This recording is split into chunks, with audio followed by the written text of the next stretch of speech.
Welcome to the smart education YouTube channel. तो MDCAT 2024 series में आज हम डिस्कस करने वाले हैं chemical bonds and types of chemical bond. देखिए, one of the most important chapter होता है एमडीकेट के हिसाब से, जिसमें हाइब्रिडाइजेशन, जिसमें sigma bonds, pi bond, strength के हिसाब से सॉल्युबिलिटी, ये जो इलेक्ट्रिकल कंडक्टिविटी होती है सब्सटेंस की, सारे के सारे जो कंफ्यूजन्स होते हैं ना, वो सारी कंफ्यूजन्स इस चैप्टर में क्या होती है कि हमारी क्लियर हो जाती है। तो हम डिस्कस करते हैं, स्टार्ट करते हैं इसको, केमिकल बॉन्ड्स को, उसके बाद टाइप्स ऑफ केमिकल बॉन्ड को हम डिस्कस करते हैं। क्वेश्चन नंबर 1 हमारे पास होता है कि ये केमिकल बॉन्ड होता क्या है। देखिए, मैं आपको बताऊं कि ये जो मैंने वर्ड्स लिखा है बॉन्ड, जिस वर्ड्स का मतलब क्या होता है कि जोड़ जक्का, इसको हम नाम देते हैं, किसका है, जोड़ जक्का नाम देते हैं। जोड़ जक्का मतलब क्या होता है कि दो सबस्टेंस जब आपस में क्या होते हैं कि कंबाइन होते हैं, जब आपस में क्या होते हैं क्लोजली पैक्ड हो जाते हैं, किसकी वजह से, by the force of attraction की वजह से, या बाय द कंप्लीट ट्रांसफरिंग या शेयरिंग ऑफ इलेक्ट्रॉन्स की वजह से, तो आपस को नाम देते हैं, किसका एज अ बॉन्ड का नाम देते हैं।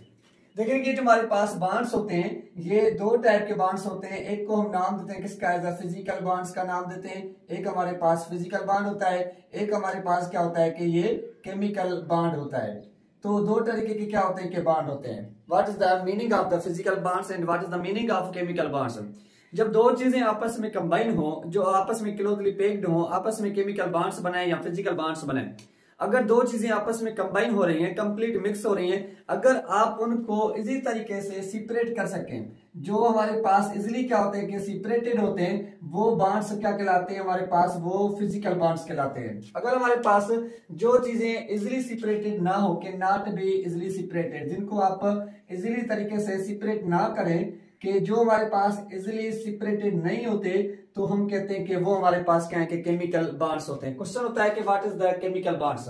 केमिकल बॉन्ड्स हम किसको कहते हैं? हम कहते हैं कि when two or more elements, when two or more elements, जब हमारे पास दो या दो से ज्यादा एलिमेंट जो होते हैं, जो हमारे पास एटम्स होते हैं, जो हमारे पास मॉलिक्यूल्स होते हैं, जब वो केमिकली कंबाइन होते हैं, क्या होते हैं, जब वो केमिकली कंबाइंड होते हैं ना, तो रिजल्ट में जो हमारे पास बॉन्ड्स बनता है, उसको नाम देते हैं, किसका है, केमिकल बॉन्ड का नाम देते हैं। आसान था, ज्यादा टफ भी नहीं था, बिल्कुल सिंपल कॉन्सेप्ट था कि जब दो या दो से ज्यादा चीजों को आपस में कंबाइन करते हैं, केमिकली कंबाइन करते हैं, वो by the sharing of electrons की वजह से या by the force of attraction की, हम कहते हैं कि इट इज अ फोर्स होता है। ये हमारे पास क्या होता है, केमिकल बॉन्ड्स क्या होता है, इट इज अ फोर्स। ये एक हमारे पास क्या है कि फोर्स से इन विच, जिसके अंदर क्या होता है कि इन विच एटम्स, या आप एटम्स भी कह सकते हैं, या आप मॉलिक्यूल्स भी कह सकते हैं, जो क्या होते हैं कि टुगेदर होते हैं। वो फोर्स, जो फोर्स एटम्स को या मॉलिक्यूल्स को आपस में क्या करता है कि क्लोजली पैक्ड करता है, आप उसको नाम देते हैं, किसका, एज अ केमिकल बॉन्ड का नाम देते हैं। देखिए, ये जो मेरा केमिकल बॉन्ड होता है, ये जो केमिकल बॉन्ड है, ये केमिकल बॉन्ड दो टाइप का होता है। कौन कौन से का? एक केमिकल बॉन्ड्स को मैं नाम देता हूं as a secondary bonds, as a secondary chemical bond का नाम देता हूं। एक जो मेरा केमिकल बॉन्ड होता है, हम उसको नाम देते हैं, किसका, एज कि प्राइमरी केमिकल बॉन्ड्स का नाम देते हैं। कौन सा? प्राइमरी केमिकल बॉन्ड्स का मैं नाम देता हूं। देखिए कि क्या होता है सेकेंडरी और क्या होता है प्राइमरी। ये जो प्राइमरी केमिकल बॉन्ड्स होता है ना, इसमें एटम आपस में कंबाइन बनाते हैं। मतलब ऐसे समझे, एक हमारे पास ए एलिमेंट है, दूसरा बी एलिमेंट है। जब ये इसके साथ केमिकल बॉन्ड्स बनाएगा, तो इनके बीच में क्या बन जाएगा, ए और बी के बीच में एक बॉन्ड्स बन जाएगा। मतलब कि प्राइमरी हमारे पास फर्स्ट बॉन्ड होता है। कौन सा? फर्स्ट बॉन्ड होता है जब क्या होते हैं कि पहले एटम्स आपस में कंबाइन होते हैं। आप ऐसा समझे कि अगर हमारे पास दो एटम्स को, दो एलिमेंट्स को कंबाइन करें, तो जो आपस में क्लोजली फोर्स होगा उनको कंबाइन करेगा, आपस को कहेंगे प्राइमरी बॉन्ड्स। जब मॉलिक्यूल के साथ कंबाइन होता है, कैसे? आप नहीं देखते कि जब एक गिलास ऑफ वाटर में जो वाटर होता है H2 होता है, उसके बिलियंस H2 मॉलिक्यूल्स आपस में एक ही शेप में, एक ही कलर में, एक ही ज्योमेट्री में, हमें पता ही नहीं चलता किसके अंदर बिलियन से, लेकिन हमें एक H2 नजर आता है। रीजन क्या होता है? क्योंकि वहां पे सेकेंडरी बॉन्ड होता है। कौन सा बॉन्ड? सेकेंडरी बॉन्ड होता है, जिसमें मॉलिक्यूल के साथ कंबाइन होता है। क्या होता है? मॉलिक्यूल के साथ कंबाइन होता है। किसके वजह से? एक फोर्स ऑफ अट्रैक्शन में आप उसको नाम देते हैं, किसका, सेकेंडरी बॉन्ड्स का नाम देते हैं। This is also known as inter atomic bonds. ये हमारे पास क्या होता है कि इंट्रा एटॉमिक बॉन्ड्स कहलाता है, इंट्रा एटॉमिक बॉन्ड्स हम इसको नाम देते हैं। ये हमारे पास इंटर मॉलिक्यूलर बॉन्ड्स होता है। कौन सा? इंटर मॉलिक्यूलर बॉन्ड्स होता है। इंटर मॉलिक्यूलर बॉन्ड्स वो होते हैं जो मॉलिक्यूल के साथ क्या करता है कि बॉन्ड्स बनाता है। ये जो मेरे इंटर एटॉमिक प्राइमरी बॉन्ड्स होते हैं तो इनको भी डिस्कस करते हैं कि सेकेंडरी बॉन्ड्स। सेकेंडरी वो बॉन्ड्स होते हैं जो हमारे पास एक होता है मेटालिक बॉन्ड्स होता है। कौन सा? मेटालिक, जैसे कि डायपोल डायपोल फोर्स होता है, डायपोल डायपोल फोर्स होता है, हाइड्रोजन बॉन्डिंग होती है, उसके बाद वंडर वाल फोर्स ऑफ अट्रैक्शन होता है, डिस्पर्शन फोर्स होता है। ये आगे जाके हम डिस्कस करेंगे, लेकिन जस्ट मैंने बताया कि जब फोर्स ऑफ अट्रैक्शन में दो मॉलिक्यूल्स आपस में क्लोजली पैक्ड हो, जिसमें metallic bonds, dipole force, hydrogen bonding, wonder वाल फोर्स, आयन इलेक्ट्रॉन्स फोर्स होता है, आयन इंड्यूस्ड फोर्स होता है, ये सारी चीजें बाद में डिस्कस करेंगे। तो टाइप्स ऑफ प्राइमरी बॉन्ड्स में तीन टाइप हैं। कौन कौन से? एक आयोनिक, एक कोवेलेंट, एक कोऑर्डिनेट कोवेलेंट। तो इन तीनों को हम डिफाइन करते हैं। नंबर 1 जो मेरा बॉन्ड है वो है आयोनिक बॉन्ड। कौन सा? Ionic bonds. Types of chemical bonds में देखेंगे आयोनिक बॉन्ड को डिस्कवर किया था किसने? डब्ल्यू कोसल साइंटिस्ट ने। ये एक साइंटिस्ट का नाम है डब्ल्यू कोसल, जिसने आयोनिक बॉन्ड्स का कॉन्सेप्ट दिया था, इंफॉर्मेशन दी थी। कौन सी? इस भाई साहब ने कहा कि ये जो आयोनिक बॉन्ड होता है, जो हमारे पास आयोनिक बॉन्ड होता है, ये वो बॉन्ड है, ionic bond is formed by, ये वो बॉन्ड से जो फॉर्म्ड होता है किसकी वजह से? By complete transferring of electrons की वजह से। कंप्लीट ट्रांसफरिंग ऑफ इलेक्ट्रॉन्स की वजह से, ट्रांसफरिंग ऑफ इलेक्ट्रॉन्स की वजह से आप उसको नाम देते हैं किसका? As ionic bond.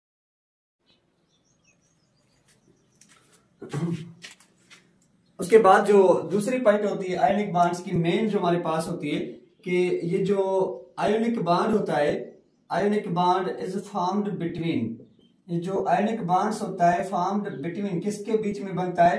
एक एटम होगा मेटल, एंड दूसरा हमारे पास जो मेटल एलिमेंट्स होगा वो कौन सा होगा? Non metal. एक मेटल एक नॉन मेटल एटम्स आपस में केमिकली कंबाइंड होंगे by the complete transferring of electrons की वजह से, तो आप उसको नाम देते हैं किसका? एज आयोनिक बॉन्ड्स का नाम देते हैं। मैं कहता हूं कि ये जो मेरा आयोनिक बॉन्ड्स होता है, इसमें जो मेटल एटम होता है, कौन सा? मेटल एटम जो होगा, मेटल एलिमेंट्स जो होगा, वो इज ऑलवेज, वो क्या करता है कि ऑलवेज इलेक्ट्रॉन्स क्या करता है कि लॉस करता है, लॉस ऑफ इलेक्ट्रॉन्स। जब वो इलेक्ट्रॉन्स लॉस करेगा तो वो फॉर्मेशंस करेगा किसकी? वो फॉर्मेशंस करेगा केटायन की। तो उसके ऊपर कौन सी चार्ज आएगी? पॉजिटिव चार्ज आएगी। ये पॉइंट्स क्लियर हो। जो मेटल नहीं, नॉन मेटल एलिमेंट्स होता है, जो इसमें नॉन मेटल एटम होगा, वो नॉन मेटल एटम जो होगा या नॉन मेटल जो एलिमेंट्स होगा, वो इज ऑलवेज क्या करेगा? इज ऑलवेज गेन करेगा, गेन ऑफ इलेक्ट्रॉन्स करेगा। जब वो गेन ऑफ इलेक्ट्रॉन्स कर रहा है तो वो फॉर्मेशंस करता है किसकी? वो एनायन की फॉर्मेशंस करता है। किसकी फॉर्मेशंस करता है? एनायन की फॉर्मेशंस करता है। उसके ऊपर नेगेटिव चार्ज आ जाती है। ये पॉइंट्स आपके क्लियर हो कि उसके बाद हमने कहा कि जो हमारे पास मेटल एटम होता है, उस मेटल एलिमेंट की या मेटल एटम की जो आयोनाइजेशन पोटेंशियल एनर्जी होती है ना, वो बिल्कुल लो होनी चाहिए। जो मेरा नॉन मेटल एटम है ना, नॉन मेटल एटम मतलब कि एलिमेंट्स जो होगा, उस नॉन मेटल एलिमेंट्स की जो इलेक्ट्रॉन अफिनिटी है, इलेक्ट्रॉन अफिनिटी क्या होनी चाहिए कि हाई होनी चाहिए। अगर वो एलिमेंट्स, आयोनाइजेशन एनर्जी हम किसको कहते हैं, मैं बाद में ये डिस्कस करवाऊंगा प्रॉपर्टीज, कि जब आप किसी भी एटम से इलेक्ट्रॉन्स को लॉस करवाते हैं, उस वक्त जो अमाउंट ऑफ एनर्जी रिक्वायर्ड होती है, उस अमाउंट ऑफ एनर्जी रिक्वायर्ड को हम नाम देते हैं किसका? आयोनाइजेशन पोटेंशियल एनर्जी का नाम देते हैं। जो मेटल एटम जितना आसानी से इलेक्ट्रॉन्स लॉस करेगा, वहां पे एनर्जी हमें यूज नहीं करनी पड़ेगी। अगर हमें एनर्जी यूज नहीं करनी पड़ेगी तो आसानी से वो इलेक्ट्रॉन्स लॉस करेगा और केमिकल बॉन्ड्स की क्या करेगा? फॉर्मेशंस करेगा। इलेक्ट्रॉन अफिनिटी का मतलब होता है the require amount of energy, वो एनर्जी जो इवॉल्व होती है, जो एनर्जी रिलीज होती है। कब एनर्जी रिलीज होती है? जब आप किसी भी एटम के अंदर इलेक्ट्रॉन्स को गेन करवाते हैं, उस वक्त जो एक्सोथर्मिक रिएक्शंस फॉर्म में एनर्जी रिलीज होती है, हम उसको नाम देते हैं किसका? एज इलेक्ट्रॉन अफिनिटी का नाम देते हैं।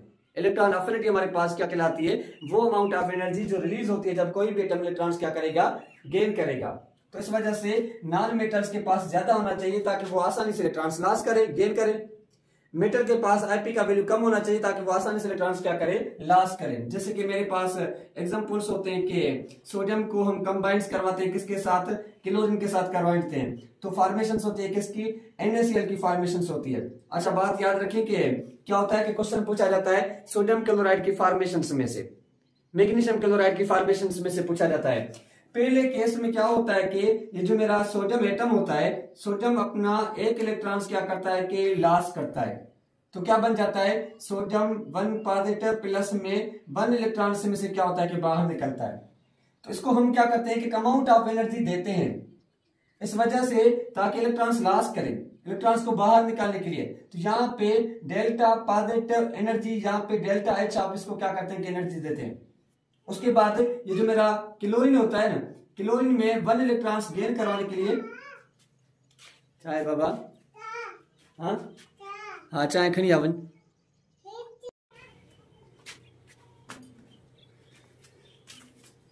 तो हम इस क्लोरीन में जब 1 इलेक्ट्रॉन्स ऐड करेंगे तो क्लोरीन नेगेटिव बन जाएगा, प्लस में यहाँ पे नेगेटिव डेल्टा H एनर्जी क्या होगी कि यहाँ से रिलीज होगी, क्योंकि ये हमारे पास एक्सोथर्मिक रिएक्शंस होता है। अब देखें ये सोडियम पॉजिटिव प्लस में क्लोरीन नेगेटिव दोनों आपस में अट्रैक्ट करेंगे फोर्स ऑफ अट्रैक्शन में, तो क्या बनेगा, इनके बीच में एक आयनिक बॉन्ड बनेगा जिसको आप नाम देंगे सोडियम क्लोराइड का।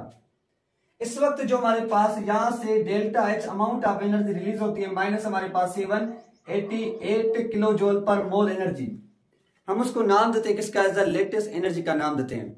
लेटेस्ट एनर्जी हमारे पास क्या होती है, the required amount of energy when 1 mole of ionic bonds formation.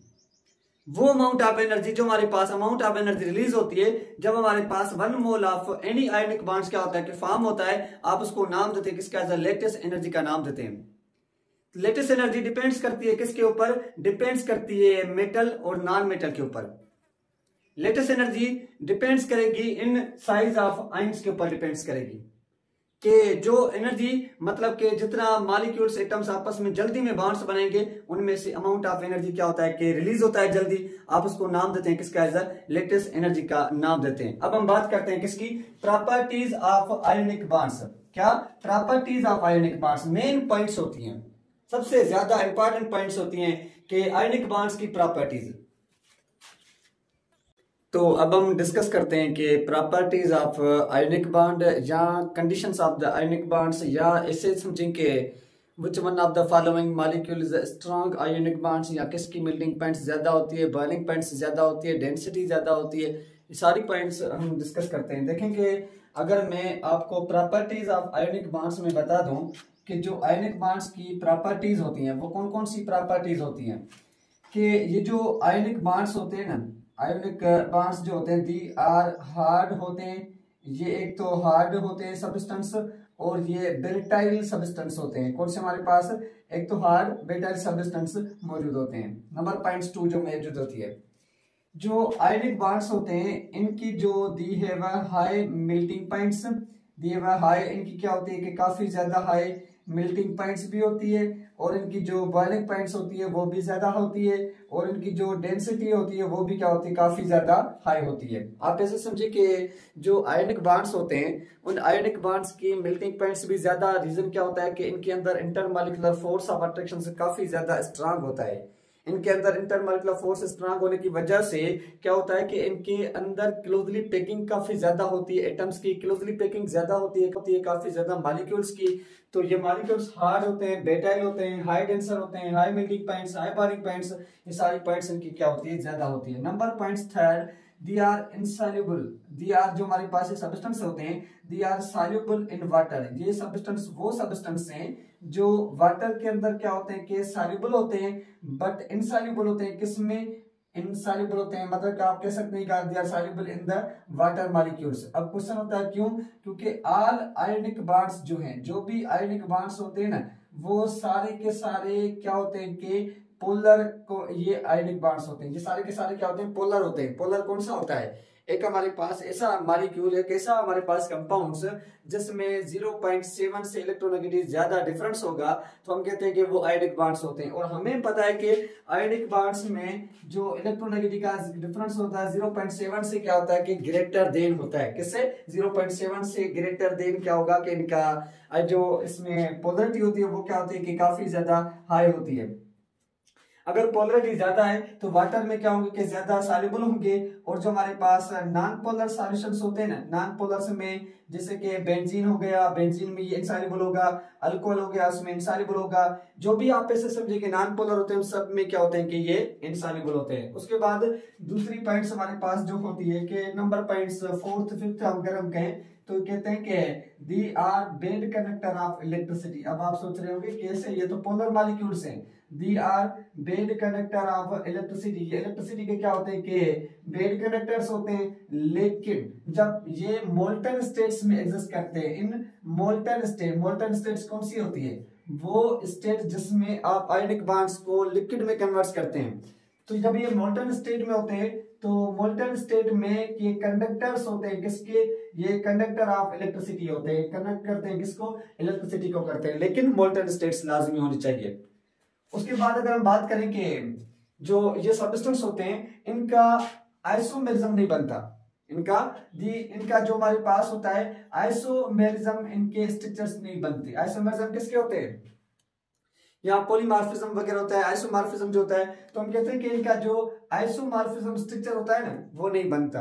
अब क्वेश्चन होता है कि जो स्ट्रेंथ ऑफ आयोनिक बॉन्ड के हिसाब से, strength of ionic bonds, simple words में आपको बताऊंगा कि कौन से आयोनिक बॉन्ड्स स्ट्रांग होते हैं, कौन से आयोनिक बॉन्ड्स वीक होते हैं। देखें, आयोनिक बॉन्ड्स में एक होता है मेटल एटम, एक होता है हमारे पास नॉन मेटल एटम्स।